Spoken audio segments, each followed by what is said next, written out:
I'm looking at the DXY, so we can see this has been in a downtrend.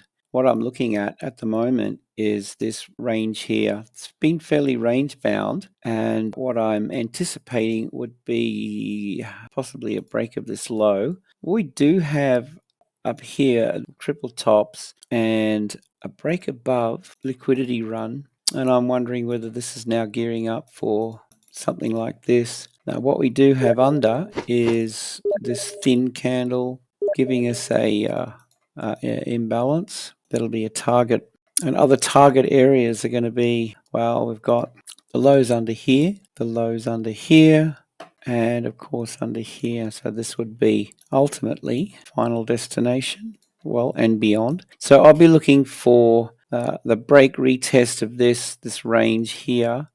Yeah, then I'd be jumping on board looking for shorts, and this will give us some opportunities with some of the dollar pairs, of course. All right, guys, I'd love to hear your thoughts on this.